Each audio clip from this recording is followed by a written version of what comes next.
Des milliers d'élèves debout et en silence pour se souvenir d'un professeur assassiné. Un chef d'État au front pour rappeler à tous le principe de la laïcité à la française. Mais comment faire passer le message quand dans le monde musulman, ni ce message, ni les caricatures ne passent? Bonjour à tous, c'est un numéro de conversation avec vous un petit peu particulier que je vais vous proposer aujourd'hui. Vous savez que dans cette émission, nous avons l'habitude de vous faire partager les points de vue des Israéliens sur leur pays en proie aux tempêtes et une société en perpétuel mouvement. Sauf qu'aujourd'hui, la tempête est ailleurs, à 3000 km d'ici, en France. Terrorisme, islamisme, attentats, la France a peur. Aussi aujourd'hui, nous avons décidé de poser nos caméras à Ra'anana. Nous sommes dans la banlieue nord-est de Tel Aviv et ici, nombreux sont les habitants qui ont des proches qui habitent en France. Alors ont-ils peur pour leur famille? C'est le thème de cette émission spéciale, la France vue d'Israël. Bienvenue dans nos conversations à Ra'anana.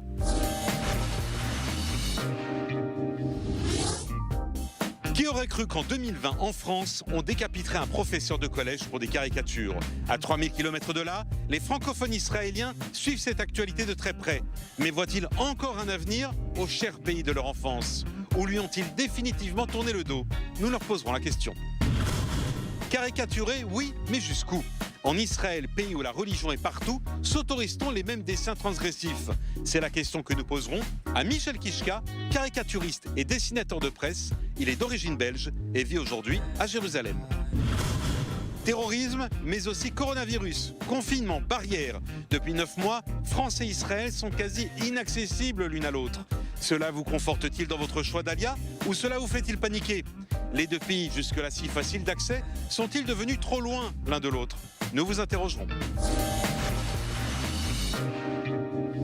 Et avant de retrouver nos invités pour le débat du jour, retour en images sur une rentrée française et européenne marquée par, car il n'y a pas d'autre mot, la terreur.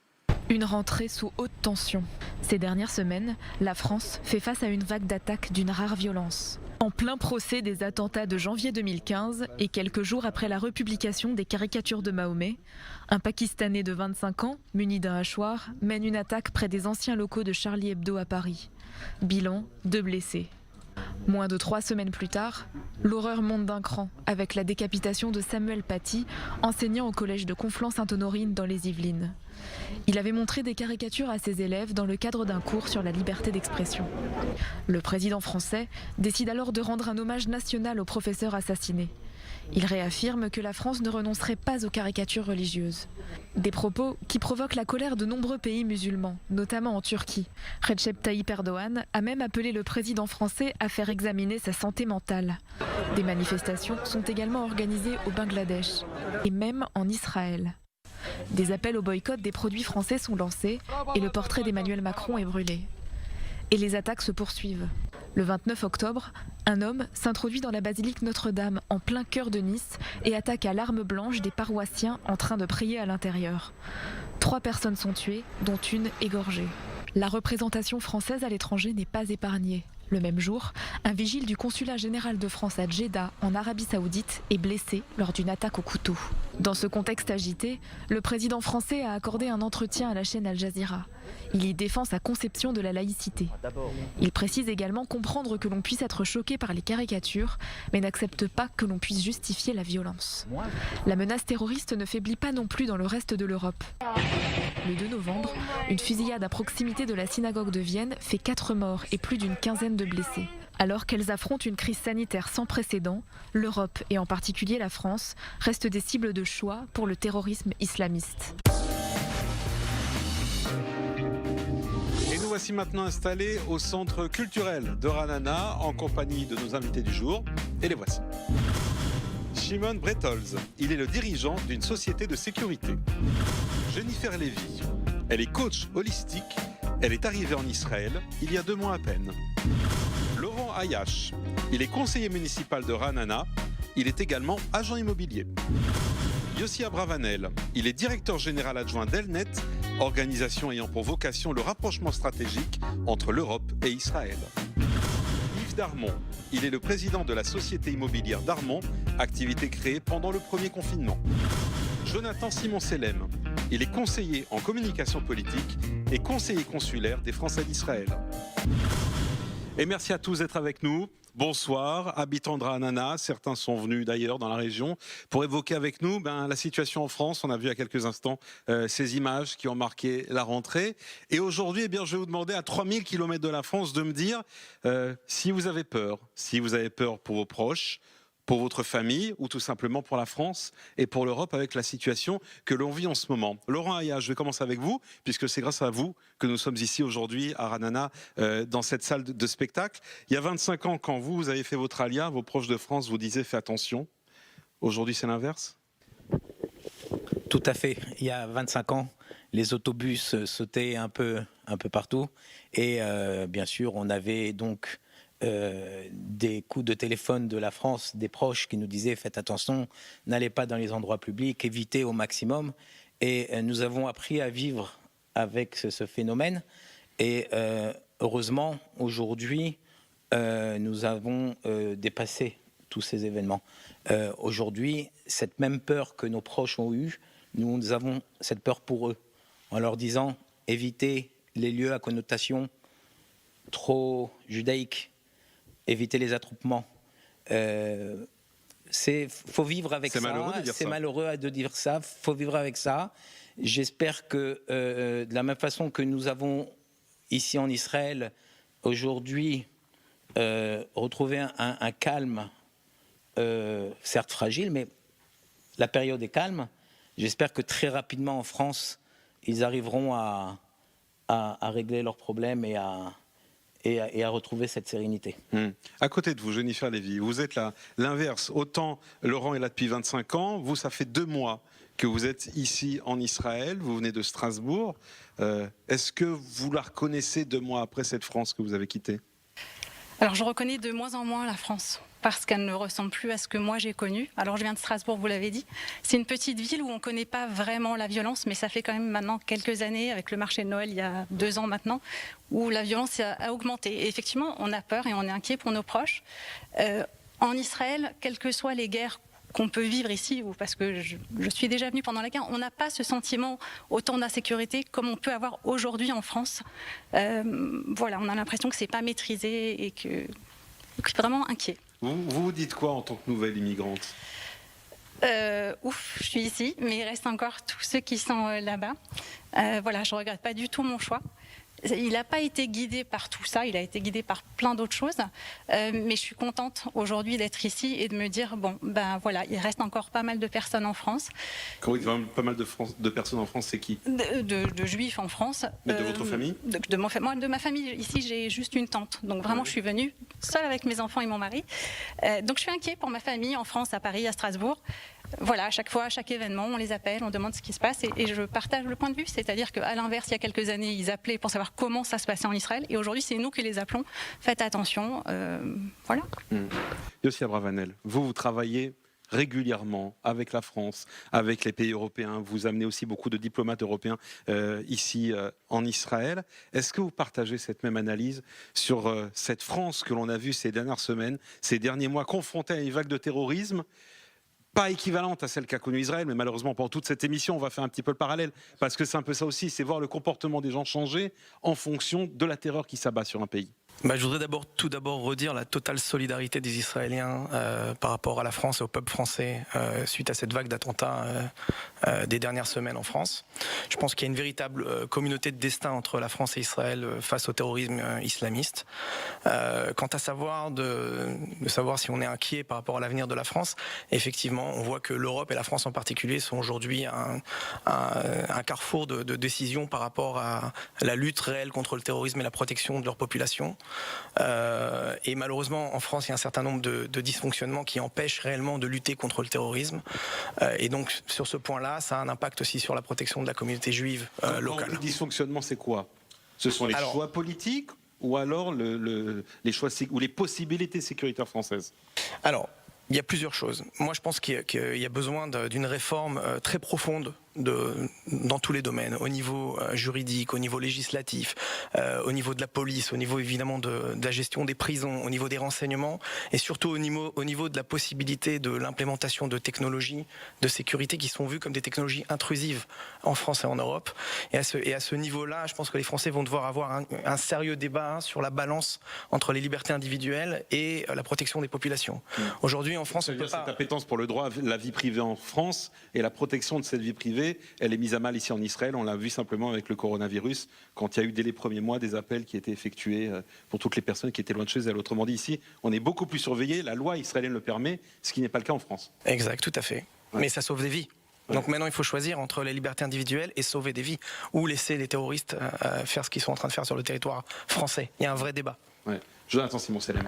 Il a raison, et il a raison sur certains points. Cependant, c'est vrai que ce distinguo qu'il faut faire entre le besoin de sécurité et le besoin d'intrusion dans la vie privée des gens, en l'occurrence, on parle ici par exemple de caméras, de reconnaissance faciale, etc. Il faut d'ores et déjà, pour les Français, imaginer les dérapages possibles. Et on voit ce qui se passe aujourd'hui en Chine avec ce système à points qui est mis en place sur les citoyens qui sont fliqués à cause de la reconnaissance faciale. Ceci dit, il est vrai qu'il est extrêmement important pour la France de changer de paradigme, de s'israéliser, comme on a pu le lire ces derniers jours dans la presse française et comme on a pu l'entendre de la part de ministres et de députés français. Pardon. Ouais. Et s'israéliser, ça veut dire quoi pour vous ? C'est-à-dire avoir le courage de combattre le terrorisme, de l'appeler par son nom, peut-être de mettre en place une garde à vue administrative, comme on peut le faire en Israël. On se souvient qu'il y a encore quelques années, on était très largement critiqués pour ce genre de choses. Mais l'équivalent de nos fichiers S français en Israël, on ne prend pas le risque de les laisser dans la nature, surtout avec ce nombre incontrôlable de personnes qu'il y a en France. Ici, on les arrête si on sent qu'il y a un vrai besoin. Et puis quand on voit que le besoin s'est calmé, on peut les remettre en liberté. Mais on ne donne pas une chance au diable de commettre un attentat. Shimon Brettels, est-ce que vous faites partie de ceux qui ont peur aujourd'hui pour leurs proches en France et en Europe? Tout à fait. Donc moi je viens de Belgique, il me reste en Belgique mon père et mon frère. C'est sûr qu'on s'inquiète pour eux. Maintenant, il y a un choix à faire aussi. Il y a un choix à faire, on est tous assez grands. Je crois qu'il y a aussi quelque chose dont personne n'a encore parlé jusqu'à présent. C'est, en tout cas moi je trouve qu'un juif n'a pas la même valeur qu'un autre citoyen en Europe. Et ça c'est déjà un gros problème. Parce qu'il y a eu... Ça veut dire qu'il y a eu pas mal d'attentats, que ce soit à Bruxelles, que ce soit à Paris, que ce soit à Toulouse, où on visait la communauté juive. J'ai pas vu des minutes de silence national, j'ai pas vu des appels, j'ai pas vu des minutes de silence dans les écoles, j'ai pas vu tout ça pour des juifs. Disons qu'il y en a eu, mais parce que il y a eu d'autres événements derrière, comme en 2015, quand on a attaqué l'hypercachère. S'il y avait eu que l'hypercachère, il y aurait eu personne dans la rue. Alors que parce qu'on a attaqué également d'autres institutions, les gens sont descendus dans la rue et il y a eu quelques pancartes pour les juifs, etc. Mais on sent bien que c'est pas le problème. Et quand on parle des attentats aujourd'hui du professeur Paty, on a dit que c'était la première fois qu'on attaquait quelqu'un dans une école, oubliant totalement aux Oratora. Même si à Toulouse, ils ont été tués parce que juifs et non pas parce qu'étudiants ou professeurs. Oui, mais enfin bon, les minutes de silence et les manifestations, c'est pas ça qui va arrêter le terrorisme. Entre nous, c'est très symbolique, c'est très européen, très français de faire ça, mais c'est un faux débat. Ce dont je parlais tout à l'heure, c'est de réelles réformes, et c'est aussi ce qu'on peut voir aujourd'hui, en tout cas dans la communauté nationale en France. Ce qu'on voit dans le débat national, c'est que les gens ont un peu ouvert les yeux sur la dangerosité de l'islam radical, des sujets comme l'immigration incontrôlée ou le contrôle des frontières. C'est des sujets aujourd'hui où on voit que dans le débat public, les bouches s'ouvrent dans ces sujets-là, mais il faut que ça soit suivi d'actes politiques forts. Et le problème qu'on a, c'est que ces sujets-là, c'était les sujets de l'extrême droite jusqu'à maintenant. Donc ça, vous ouvrez un débat dans le débat, on y reviendra tout à l'heure. Mais d'abord, je voudrais redonner la parole à Shimon parce que vous aviez un fil dans votre pensée tout à l'heure. En gros, vous voulez dire que ce qui concerne les Juifs n'implique pas l'ensemble de la société française. Ni française, ni européenne, j'ai envie de dire. Tout simplement, quand on me dit qu'il y a eu des manifestations nationales, J'ai jamais vu du monde pour quand il y a des juifs qui ont été tués, personne ne va le démentir ici. Que ce soit en Belgique, que ce soit en Suède, que ce soit à Bruxelles, ça n'a jamais été le cas. Donc je pense qu'il y a déjà un problème identitaire. J'ai été très content d'entendre qu'il fallait apprendre déjà à nommer les choses. C'est pas fait en France, c'est pas fait dans toute l'Europe. On n'apprend pas à nommer les choses.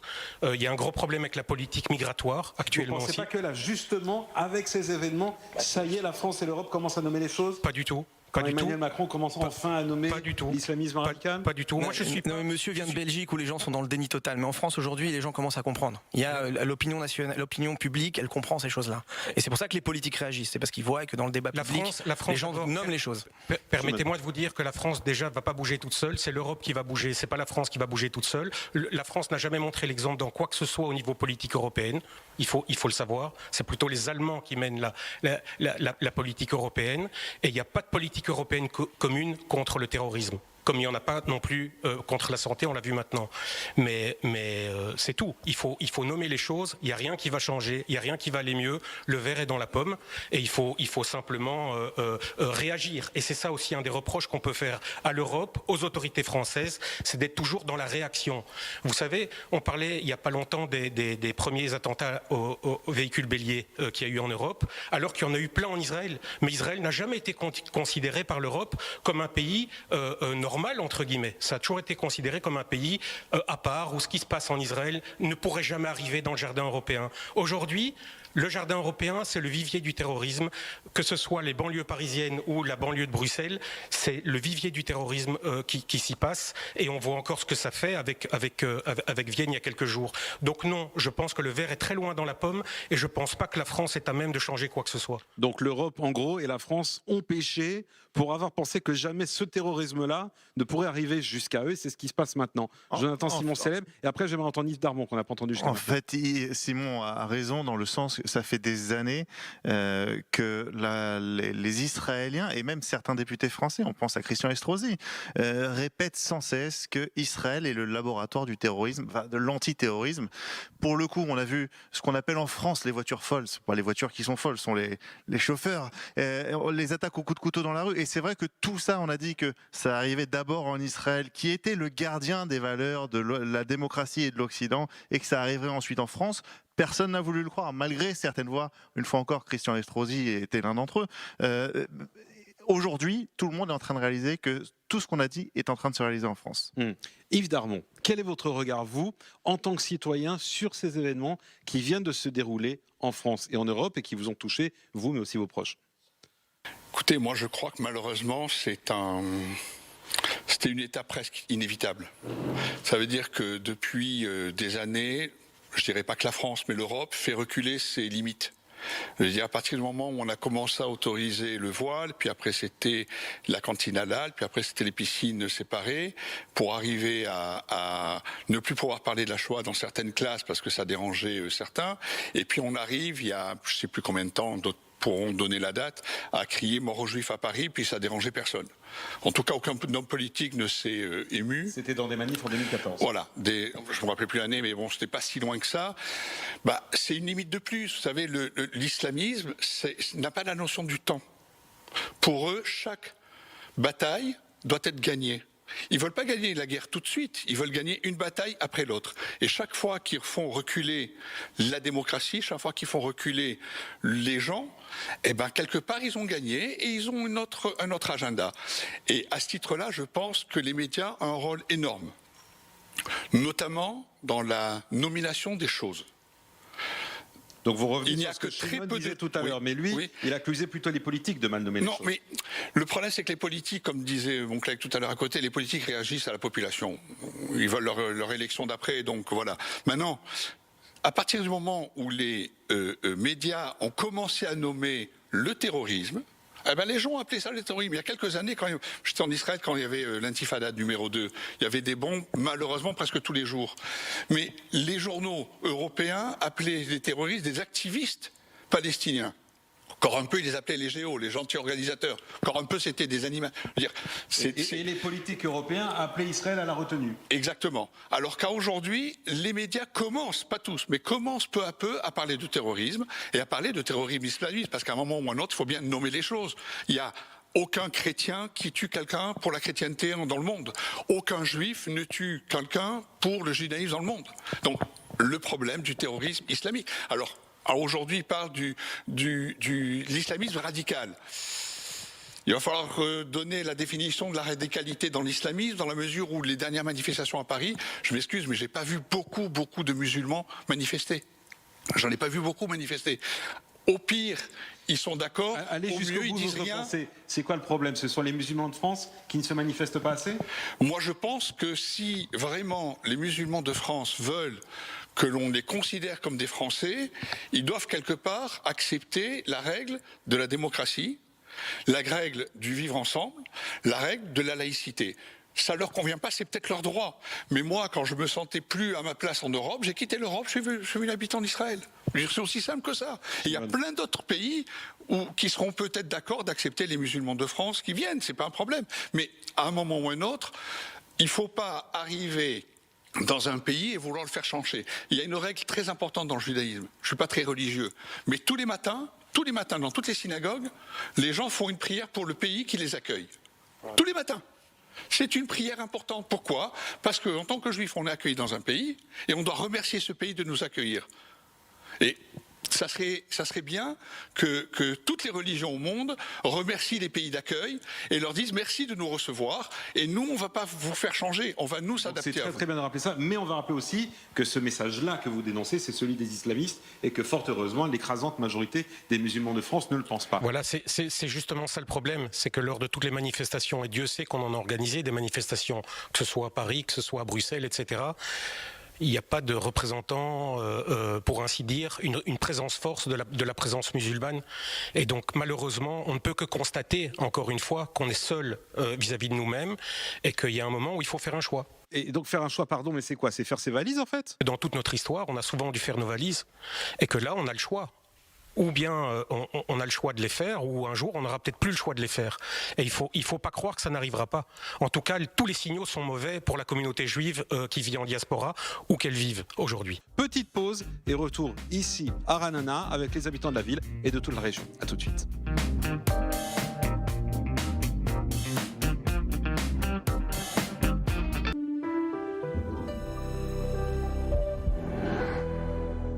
Ah là là, j'hésite. Donc les deux sont à moins 40%, c'est ça? Même celle-là? Avec l'offre unique, vous avez moins 40% sur la monture et les verres de votre première paire, quelle que soit la marque. Et on vous offre également une deuxième paire. Pareil, à votre vue et toutes marques confondues. Bah c'est génial ça. Je repasse dans 3 mois, le temps de reprendre rendez-vous chez l'ophtalmo pour renouveler mes lunettes. Pas du tout. Venez avec moi, on va faire l'examen de vue ici. Ok. Chérie. J'ai l'impression que ce serait bien que tu fasses un petit examen de vue toi aussi là. L'offre unique d'Optical Center. La première paire à moins 40% et la seconde à votre vue, offerte, quelle que soit la marque. Je veux les mêmes. Optical Center, optique et audition. Dispositif médical.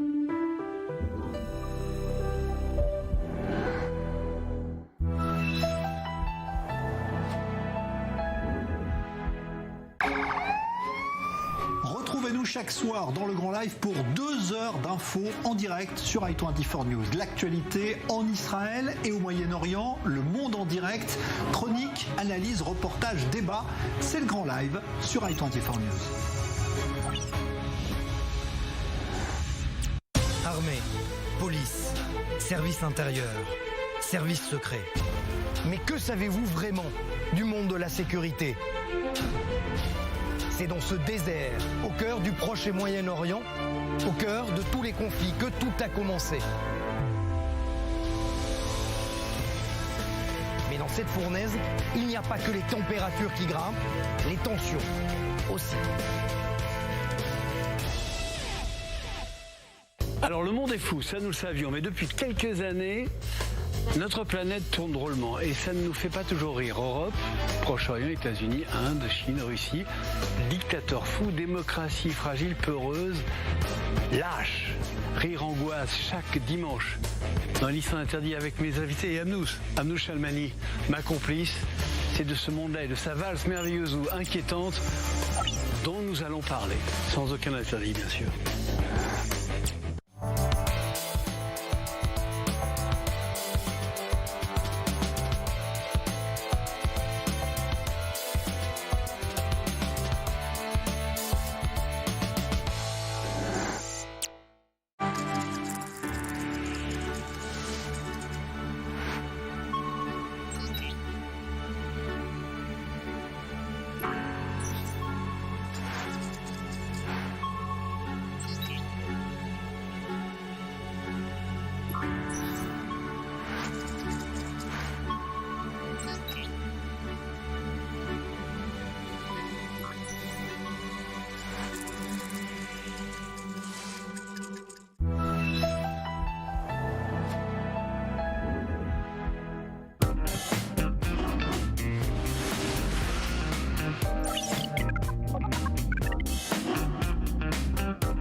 Et merci d'être au retour avec nous ici à Ranana en compagnie des habitants de la ville pour parler, eh bien une fois n'est pas coutume, de la situation en France. À 3000 km d'ici, les familles de nos participants affrontent des heures difficiles, plusieurs attentats qui ont marqué la France, qui ont marqué l'Europe. Qu'en pense-t-on ici et surtout quelle est la suite possible? Si vous étiez avec nous juste avant la pause, on a parlé de quelques issues, quelques solutions abordées par certains, solutions politiques, solutions diplomatiques, solutions sécuritaires aussi, et d'autres ont mis aussi sur la table, eh bien la solution c'est quoi? C'est peut-être de faire ses valises. Laurent Ayache d'ailleurs, c'est peut-être pas un petit peu facile de dire, eh bien la France c'est fini, alors on fait son allié et rien d'autre? Tout à fait. Je pense que le débat a très rapidement et doucement dévié et a présenté l'ALIA comme la solution du terrorisme en France. Je ne pense pas que l'ALIA soit la solution ni l'aboutissement de ce qui se passe actuellement. Nous sommes aujourd'hui à Ranana et je pense dans d'autres villes en Israël confrontés aux différents problèmes que l'ALIA suscite, et une ALIA qui n'est pas préparée n'est pas une bonne ALIA. Donc c'est vrai que si demain la situation deviendrait catastrophique et il faut fuir la France, je pense que les portes d'Israël sont grandes ouvertes. Mais vous voulez dire qu'une ALIA par la peur n'est pas une bonne ALIA? N'est pas une bonne ALIA. Une ALIA se prépare. Aujourd'hui, au niveau de l'éducation, au niveau du logement, au niveau du travail, l'ALIA, c'est quelque chose qui se réfléchit. Il faut certes venir parce que en 25 ans que je suis en Israël, j'ai vu le pouvoir d'achat des Israéliens rejoindre celui des Français alors qu'il était après.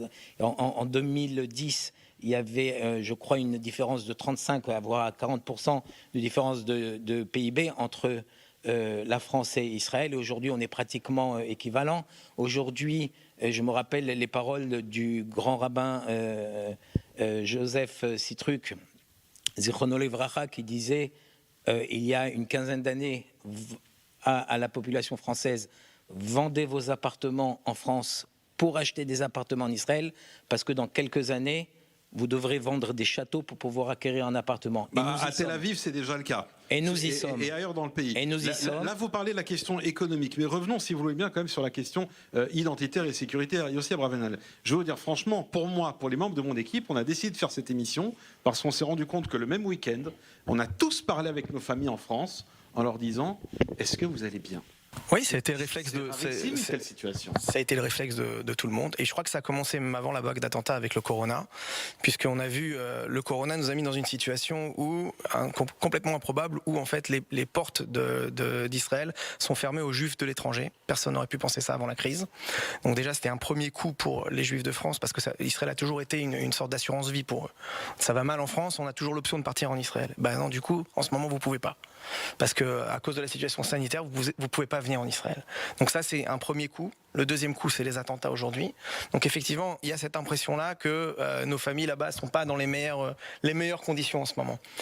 Mais c'est aux politiques français de prendre leurs responsabilités. Comme j'ai dit tout à l'heure, il y a malheureusement une réalité du terrain qui est terrible. Et pour pouvoir mettre en place les réformes dont on a parlé tout à l'heure, il faut déjà s'entendre sur le constat. Le constat, il est très grave. Il y a 550 mosquées salafistes. Il faut les fermer, les démanteler, expulser les imams. Je ne vois pas le gouvernement Macron faire ça aujourd'hui. Il faut une légitimité du peuple, il faut peut-être un référendum. Ce qui est certain, c'est que le problème aussi, c'est que toutes ces thèses dont on a parlé tout à l'heure, à savoir le contrôle des frontières, l'immigration non contrôlée, ce sont des thèses qui étaient défendues par l'extrême droite. Et aujourd'hui, les partis mainstream ont du mal à faire ces thèses les leurs. Et tant qu'ils n'auront pas réussi à faire ces thèses les leurs, ils ne pourront pas mettre en place ces réformes-là. Et donc, effectivement, il y a un vrai danger sur place. Donc la France est coincée aujourd'hui entre un pouvoir politique qui n'ose pas aborder ces questions-là, parce qu'elles ont été jusque-là celles de l'extrême droite, et de l'autre côté, une réalité qui l'oblige à les affronter. Il y a une réalité sur le terrain, il y a une opinion publique qui les aborde, ces questions-là. Donc, et il y a bientôt des élections en France l'année prochaine. Donc, effectivement, les politiques vont devoir se positionner, mais il faut qu'ils agissent. Il n'y a pas le temps. Le terrorisme ne va pas attendre le prochain gouvernement français. Il faut qu'ils agissent aujourd'hui. Et Jonathan Simon-Selem, ceux qui disent mais oui, mais c'est une ligne tout droite qui est offerte, un tapis rouge offert à l'extrême droite française pour 2022. Moi, j'y crois pas personnellement. Je crois que les Français ne sont pas prêts vraiment à voter pour Marine Le Pen, même si forcément la cote du RN, du Rassemblement national, monte en flèche. Je pense par contre que c'est un boulevard pour Marion Maréchal Le Pen pour 2027. Je pense que Marion Maréchal plaît beaucoup vous plus. répondez à ma question non 2022, mais oui 2027. Mais oui, parce que Marine n'a pas les épaules et Marion plaît et séduit. Et Marion est, je pense, beaucoup plus dangereuse et pour la communauté musulmane et pour la communauté juive. Pourquoi ? Parce qu'elle a des thèses, des airs, une politique, une vision qui me ravit pas, qui nous fait peur. Elle a évoqué plusieurs thèmes qui peuvent nous faire peur. L'interdiction de l'abattage rituel, par exemple, pour les juifs, la circoncision. Tout ça, ce sont des choses qui lient les juifs au judaïsme. Comment on devient juif? C'est par la circoncision. Si demain on interdit la circoncision en France, on ne peut plus être juif. Mais pas que ça. Elle a l'audace de parler régulièrement, de comparer certaines actions musulmanes aux actions juives. Alors, elle fait le distinguo parce qu'elle se rend bien compte que les juifs ne posent pas des bombes en France. N'en poseront certainement d'ailleurs jamais. Donc il y a quand même une échelle de différence dans son esprit, mais Marion Maréchal Le Pen n'est pas pour autant quelqu'un auprès de qui la communauté juive devrait pouvoir se reposer. S'appuyer, évidemment. Moi je suis optimiste, optimiste de nature. Mais je crois que vous êtes la seule personne optimiste sur ce plateau aujourd'hui. Oui, écoutez, quand je suis arrivé juste un petit peu après Laurent, ça fait plus de 22 ans que je suis là. Quand on a vécu un certain nombre de difficultés, notamment l'intifada, où moi je suis le seul de ma famille, toute ma famille est en France. Les gens m'appelaient tous les jours parce que ça sautait, qu'à l'époque j'étais tous les jours à Jérusalem, et qu'à Jérusalem tous les jours ça sautait. C'est vrai qu'ils étaient très inquiets pour moi. Moi je suis pas spécialement inquiet pour les Français en général. Pourquoi ? Parce que je crois que aujourd'hui il y a un vrai réveil de la part de la population. Et comme le disait mon collègue tout à l'heure, les politiques ne vont qu'avec la population. Ça veut dire que moi, j'ai autour de moi des gens qui se disaient pendant des décennies de gauche et qui disent maintenant, mais ça suffit, quoi. Le monde du bisounours, c'est fini. Il faut passer mais on disait nous-mêmes tout à l'heure que les mesures pour l'instant ne sont pas là, que les mots ne sont pas là non plus, et que dans les écoles aujourd'hui, et on le dit régulièrement sur l'antenne, il y a des formes de territoire perdu. Je suis d'accord, mais on ne peut pas passer d'un jour à l'autre d'un État où on peut laisser faire ce qu'on veut, à un État où il faut restreindre. Aujourd'hui, effectivement, l'extrême droite joue là-dessus, mais l'extrême droite est dans l'opposition. Et comme dans beaucoup de cas, l'opposition crie à tout et promet de faire des choses absolument incroyables. Et quand les gens sont au pouvoir, il y a des contraintes, il y a des obligations, il faut négocier avec un tel, et puis il faut pas... Donc, j'ai pas très peur, ni de Marine, ni de Marion. Oui. Moi, ce qui me fait, à la limite, un petit peu plus, ce qui m'inquiète un peu, c'est ce qu'on appelle aujourd'hui les zones de non-droit. Et ça, c'est j'allais dire c'est pas beau, un abcès, mais c'est vraiment quelque chose à vérifier. Pourquoi ? Parce que là, la République n'a pas lieu. C'est-à-dire que même si demain les lois changent, il n'est pas sûr qu'elles changent là-bas. Et ça pose un problème. Et dans les zones de non-droit, la seule loi qui existe, c'est la violence. Et ce sont les zones où aujourd'hui, ni la police, ni les pompiers, moi, ni les secouristes. J'habitais Nice, dans ce qu'on appelle des banlieues défavorisées à aujourd'hui. Donc, je sais ce que c'est que la violence dans une cité. J'ai vécu dedans. Mais à aujourd'hui, c'est ça qui fonctionne, c'est la violence. Et donc ça vous fait peur. Mais mis à part ça, vous me dites quand même votre message, si vous êtes optimiste. Oui. Vous, Jennifer Lévy, vous partagez cet optimisme. Vous qui êtes arrivé il y a 2 mois, vous dites au contraire, non, j'ai bien fait de partir. Alors, je rejoins monsieur sur le fait qu'on ne part pas pour ça. Ça se prépare, c'est un choix réfléchi, mûrement réfléchi, parce qu'Israël, c'est pas non plus le monde des bisounours, loin de là. Mais en voyant ces images venues de là-bas. Alors, je suis plutôt optimiste de nature, mais aujourd'hui, je ne vois pas qui va pouvoir rétablir la situation, qui a les épaules assez solides, parce qu'effectivement, on est allé trop loin. Il y a des zones où on ne va plus parce qu'il y a trop de violence. Aujourd'hui, politiquement, je ne sais pas qui. Alors, l'extrême droite, effectivement, il y a encore plein de choses qui me dérangent. J'espère qu'un jour, on trouvera quelqu'un qui pourra rétablir la situation avec des mesures assez radicales. Vous espérez, parce que vous allez quand même continuer à voter ici, en tant que Française de l'étranger ? Oui, moi je vais voter en 2022 ? je continue à voter en France en 2022, j'ai l'espoir. Aujourd'hui, je suis un peu désemparée parce que je ne saurais pas pour qui voter. Shimon. Moi, je suis optimiste aussi, mais je suis optimiste parce que je suis ici. Donc, c'est facile pour moi d'être optimiste. Quand monsieur a très bien dépeint la situation, vous dites que vous n'êtes pas inquiet parce que les gens de gauche vont passer à droite, mais la droite, elle agit comme la gauche aujourd'hui. Et malheureusement, c'est ça tout ce marasme qu'il y a dans cette politique européenne, c'est qu'il n'y a personne qui va faire changer les choses. Et si les choses devaient déjà changer, il y a eu assez de signaux qui auraient pu les faire changer. C'est pas Nice maintenant qui vient de se passer, ce terrible attentat qui va donner un regain de choses. Permettez-moi de vous le dire, et je suis désolé, mais je suis comme ça, dans 2-3 semaines, ce sera oublié. Et il y aura autre chose qui va se passer. C'est peut-être une partie de la vérité aussi. Je vais vous redonner la parole aux uns et aux autres dans quelques instants. Mais d'abord, puisqu'on parlait, vu d'ici, de Ra'anana et d'Israël, de cette situation et de ces images venues de France, on a décidé aussi dans cette émission de donner la parole à ceux dont c'est le métier. Et nous sommes maintenant en ligne avec un caricaturiste et dessinateur qui vit aujourd'hui à Jérusalem. À l'origine, il est belge comme vous. Il s'agit de Michel Kishka. Bonsoir Michel Kishka. Bonsoir Benjamin. Vous imaginez que 5 ans après Charlie Hebdo, la France soit encore obligée d'expliquer au monde le principe, tout simplement, des caricatures et de la laïcité? Mais écoutez, apparemment, c'est ce qui a dû se faire, parce que finalement, avoir réattaqué le journal, quand je dis attaquer, c'est dans des manifestations, dans certains pays musulmans, et contre le discours de Macron, et contre la republication de la couverture, tout ça pour ça.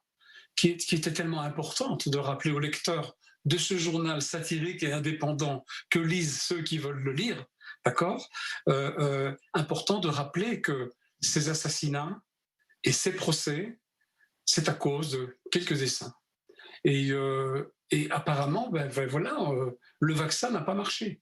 Les gens ne sont pas vaccinés et il y a, venant de France aussi, à l'intérieur même de la France, maintenant, tout un débat qui continue à être alimenté depuis l'assassinat criminel et terroriste de Samuel Paty, et avec la reprise des écoles, avec cette minute de silence, avec comment en parler aux élèves, de nouveau, tout est remis comme s'il n'y avait rien eu il y a 5 ans, et c'est dommage qu'on en soit encore là. Et comment ici, en Israël, on voit ce débat quand on sait qu'il n'y a pas d'équivalent de Charlie Hebdo en Israël? Est-ce qu'on s'autorise, par exemple, à peut-être un petit peu moins de provoque et de caricature vis-à-vis du monde religieux? Il n'y a pas une presse satirique qui a la même tradition qu'en France. Il y a un petit journal satirique qui a été créé il y a 1 an, qui est en train de se développer gentiment, mais disons, ça ne fait pas encore une tradition.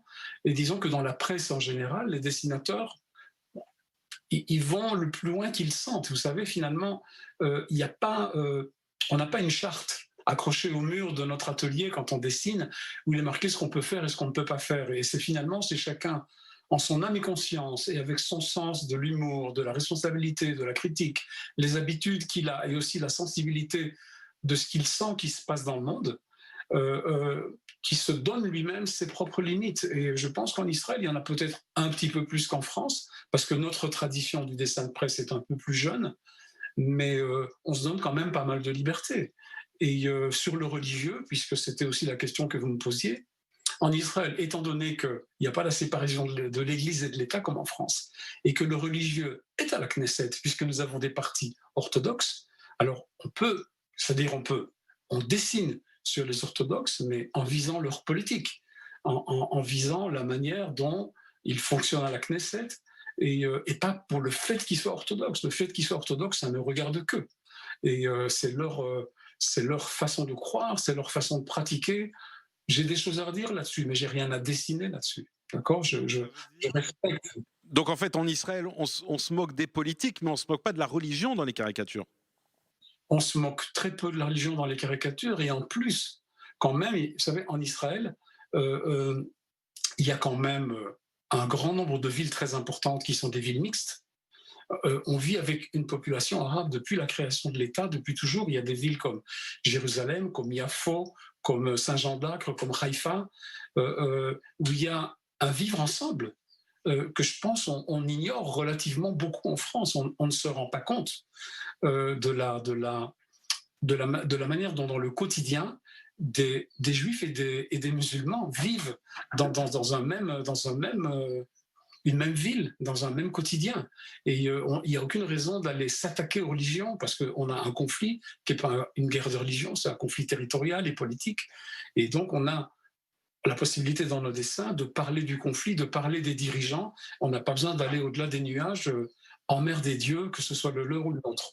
Alors vous, Michel Kichka, vous connaissiez 3 des dessinateurs qui ont été assassinés dans Charlie Hebdo. Est-ce que vous avez d'ailleurs peur aujourd'hui pour vos collègues qui sont restés en France? C'est une question... peur, c'est un grand mot. Mais disons que... d'abord, je sais qu'en France, depuis les attentats de Charlie Hebdo, il y a une liste de personnes qui sont protégées et une protection rapprochée. Et je pense que c'est une mesure qui a été nécessaire. Et voilà, et les événements qui se déroulent continuent à le prouver.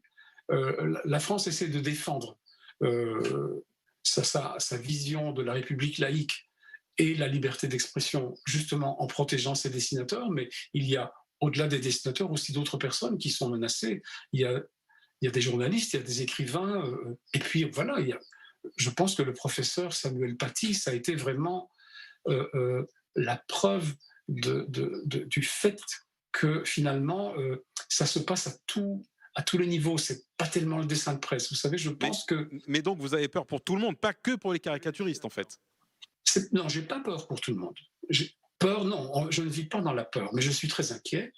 Je suis très inquiet, et d'un autre côté, je pense qu'il y a une certaine manière de se focaliser sur la corrélation qu'il y a entre Charlie Hebdo et les assassinats, qui fait que finalement, on donne tellement d'importance au dessin de presse et on oublie que 130 personnes qui ont été assassinées au Bataclan n'étaient pas des caricaturistes. 85 personnes qui ont été assassinées, écrasées par le camion bélier à Nice le jour du 14 juillet 2016, ce n'étaient pas des dessinateurs. Les 4 clients de Hypercacher, ce ne sont pas des dessinateurs. Donc, il ne faut pas se mettre en tête que c'est les caricatures et les dessins de presse qui sont attaqués par les fondamentalistes, intégristes, islamistes, appelez-les comme vous voulez. Alors qu'est-ce qui est attaqué? C'est tout simplement cette vision d'une république laïque dans laquelle la loi définit qu'il n'y a pas de blasphème, qu'on peut critiquer toutes les religions quand elles sont complètement déviées par des extrémistes. Et d'ailleurs, vous le savez bien, dans Charlie Hebdo, la religion catholique, le pape, l'Église ont été beaucoup plus la cible de Charlie Hebdo depuis qu'il existe que l'islam. L'islam, ça n'a commencé finalement qu'avec Ben Laden. En fait, c'est le fait du 21e siècle, de la terreur extrémiste, intégriste, islamiste, salafiste. Vraiment, vraiment, il y a tellement de noms. J'essaie de ne pas l'appeler islamiste, parce que pour tellement de personnes, islamistes et islam semblent être une même chose au niveau de la résonance, que voilà, je veux vraiment déplacer le regard de l'islam vers le fondamentalisme, qui n'est pas une religion. C'est une idéologie mortifère, fasciste et dangereuse. Merci. Merci beaucoup, Michel Kichka, d'avoir été avec nous depuis Jérusalem. Voilà, c'était pour avoir l'avis aussi d'un homme directement touché, parce que quand même, tous ces attentats qui ont marqué le début de l'année sont partis de caricatures et puis de rappeler ce principe de laïcité à la française. Laurent Ayat, je voulais réagir. Oui, tout à fait. Je voulais rebondir sur 2 éléments. La première, aux dernières élections, je ne vous dirai pas pour qui j'ai voté au 2e tour. Je pense que c'est un peu évident. On a tous en Israël, au consulat, voté pour la même personne. Mais j'espère qu'en 2022, au 2e tour, mon choix ne sera pas entre Mélenchon et Le Pen. 2e point, j'ai entendu il y a quelques semaines que 60% des jeunes musulmans de moins de 25 ans étaient pour la mise en place de la charia en France. Alors, optimiste, pessimiste, l'avenir quand même fait peur en France. Vous avez vu ça où? Pardon, mais moi j'ai vu un sondage qui disait que certains d'entre eux, en effet, voyaient les lois de l'islam plus importantes que celles de la République. Mais pas l'application de la charia, c'est pas la même chose. Ok. Donc, erreur de ma part. Ouais, pardon, on va quand même nuance. On va quand même nuancer. C'est clair, mais bon, quoi qu'il arrive, ça fait quand même peur. Et disons que ça ne donne pas de la place à de l'optimisme. Le futur lointain fait peur. La nouvelle génération française, ça fait assez peur. Évidemment. Sur le principe, ça me dérange, moi, de voter pour un pays dans lequel je n'habite plus. Ça me dérange. De même que ça me dérange. C'est une vraie question, parce qu'on a vu juste avant les gens qui en parlent avec vous sont encore engagés en France et veulent encore voter en 2022. Moi, j'ai quitté la France il y a plus de 30 ans. J'ai habité 14 ans à Genève. Je suis maintenant ici depuis 22 ans. Ça me dérange de voter pour un pays où je n'habite plus. De même que ça me dérangerait que demain un Israélien à l'autre bout du monde vote ici et influence la politique locale dans laquelle il n'est pas au quotidien et dans laquelle il ne vit pas, pour m'obliger à moi à peut-être avoir un gouvernement qui ne me convient pas. Donc c'est un peu facile de vivre à l'extérieur et de dire non mais alors là-bas il faut faire comme ça. Donc moi, depuis que j'ai quitté la France, je m'abstiens de voter pour la France et je pense qu'il est peu enviable d'avoir des gens qui habitent à l'extérieur qui viennent voter dans un pays parce qu'ils ne sont pas au quotidien. C'est un peu pour faire la leçon à distance, comme en début d'émission, on dénonçait ceux qui de France faisaient la leçon ici. Qu'est-ce qu'il répond le conseiller consulaire qui est avec nous, Jonathan Simon-Selem? Où il habite, c'est bien. En soi, je comprends sa vision quand il parle d'Israël. C'est-à-dire que l'Israël qui ne prend pas soin des Israéliens qui habitent à l'étranger ou qui ne prend pas soin des Juifs, ou très peu en tout cas qui habitent à l'étranger, c'est difficile pour un étranger de voter pour Israël, surtout dans les situations dans lesquelles est le pays. Mais la France est un pays totalement particulier. C'est un pays dans lequel la voix des Français de l'étranger compte et fait évoluer la politique nationale. Et c'est une excellente chose. Pour le coup, il faut féliciter Nicolas Sarkozy, avec qui je suis vraiment pas souvent d'accord. Mais pour le coup, c'est lui qui a mis en place le système de députés de l'étranger. Le système de députés des Français de l'étranger, mais aussi des sénateurs des Français de l'étranger. Et en dehors de tout ça, il y a également une assemblée des Français de l'étranger. Et au total, toutes ces personnes qui habitent à l'étranger reviennent en France 2, 3, 4 fois par an pour donner leur avis extérieur sur la France et faire en sorte d'améliorer la France. Et en échange de ça, et je peux vous le dire... Oui, mais ce que dit Yves, c'est justement, après tout, pourquoi au nom de quoi? Et en échange de ça, je vais même vous donner un scoop. Cette semaine, j'étais au conseil consulaire de Tel Aviv, où la France a délivré pas moins de 200 000 € pour des personnes, pour des Français expatriés en Israël qui ont des problèmes financiers ici. La France délivre aujourd'hui chaque année, enfin cette année en particulier, 50 millions d'euros pour les Français de l'étranger. Donc les Français de l'étranger peuvent d'un côté savoir qu'ils peuvent compter toujours sur la France s'ils ont un problème, et de l'autre côté, la France peut compter sur les Français de l'étranger pour bénéficier de leur... Yossi Abravanel, je vais vous donner une mission délicate, à la fois de répondre, et ce sera aussi la conclusion de cette émission. Donc je pense que les Français en Israël restent très français. C'est-à-dire que même si on est bien intégré ici, qu'on est là depuis plusieurs années, on reste très attaché à la culture française. Et c'est intéressant de voir d'ailleurs que les Israéliens de souche, s'il y en a, considèrent les nouveaux immigrants français comme des Français, comme les gens qui représentent la culture française, le mode de vie à la française. Donc on est un peu des ambassadeurs de la France ici en Israël. Donc je pense que c'est légitime de pouvoir voter si on en a envie. Moi, personnellement, je suis comme monsieur, ça fait 25 ans que je suis ici, je sens pas le besoin d'aller voter en France. Mais malgré tout, même pour les gens comme moi, on reste quand même très attaché à ce qui se passe en France. On suit l'actualité sur place, on donne notre avis, on voyage régulièrement en France. Et ça donne une légitimité. Ce qui a ouvert cette émission, ces images d'attentats venus de France. Je pense que pour nous, en tout cas franco-israéliens, ce qui est positif, c'est qu'il y a une très forte collaboration sécuritaire entre la France et Israël qui est en train de s'améliorer encore. Hier, le commandant de l'armée de l'air française était en Israël et rencontrait son homologue israélien pour accentuer la collaboration. Donc la collaboration, elle est militaire, elle est au niveau des renseignements, elle est à tous les domaines de la sécurité, elle est même au niveau du marché des sociétés sécuritaires israéliennes qui ont un énorme marché aujourd'hui en Europe. Et c'est très positif pour nous. Eh bien, ce sera le mot de la fin et merci pour cette note positive. Merci à tous d'avoir participé à cette émission et ce débat ici depuis Ra'anana. Un merci particulier d'avoir cette ville qui nous a accueillis pour cette émission dans ce beau théâtre. Je remercie Solène Roth, Yohann Halimi et Raphaël Hassine pour m'avoir aidé à préparer cette émission. Et puis nous, eh bien, je vous propose de nous retrouver la semaine prochaine dans une autre ville pour d'autres conversations.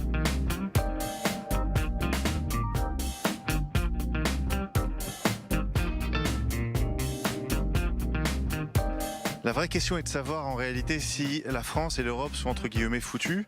À cette question, je ne sais pas y répondre, on le verra bien. Une chose est sûre, il est dans l'intérêt d'Israël et des Juifs, la nation juive, d'aider la France et l'Union européenne à maintenir cette France et cette Union européenne dans le droit chemin. il faut rassembler des gens de bonne volonté pour trouver ensemble les solutions pour faire évoluer des choses, des mentalités, des pensées et pourquoi pas peut-être des religions. Chaque religion a avancé à un moment ou un autre. Peut-être qu'il est temps pour certaines autres religions de faire un pas en avant, de faire un pas vers le 21e siècle et de trouver en interne des vraies réponses qui permettront aux gens de vivre en bonne harmonie. C'était un débat riche avec plein de possibilités, plein d'ouvertures. Même si aujourd'hui la situation est très tendue en France et difficile et même en Europe, voilà, j'espère qu'on va pouvoir trouver des solutions et mettre en place rapidement des choses et des actions. Parce que ce qui se passe c'est quand même très grave et il faut voilà, réagir et passer à l'action. Il y a énormément de solutions qu'on peut proposer qui sont des solutions de bon sens, comme la nomination, le changement de la nomination du mode de nomination des juges antiterroristes, comme les arrestations administratives, comme l'implémentation de technologies de pointe, comme la réforme du mode la réforme des prisons en France par rapport au fait que les détenus de droit commun et les terroristes sont ensemble et se radicalisent les uns les autres. Il y a énormément de choses qui peuvent être apprises du système israélien. Effectivement, nous sommes inquiets pour les Juifs français, nous sommes inquiets pour notre famille qui est restée en France. Faire son alia précipitamment n'est pas une solution, comme je l'ai dit lors du débat. Il faut savoir qu'ici à Ra'anana, au sein de la municipalité, nous travaillons énormément, non seulement pour nous occuper des Olim déjà présents dans la ville, mais également pour préparer la venue des futurs Olim. Moi, je voudrais juste dire à tous les Juifs de diaspora, vous vous rendez bien compte qu'avec tout ce qui se passe depuis quelque temps en Europe et ailleurs, votre avis n'est pas tellement pris en compte, votre droit n'est pas tellement pris en compte. Si vous avez envie que ça change, je pense qu'il y a des décisions qu'il faut prendre. On vous attend ici en Israël, même si c'est pas facile, mais vous avez le choix de vivre dans un pays où vous êtes quelqu'un, où on vous attend et où c'est votre terre, où personne ne vous enlèvera d'ici.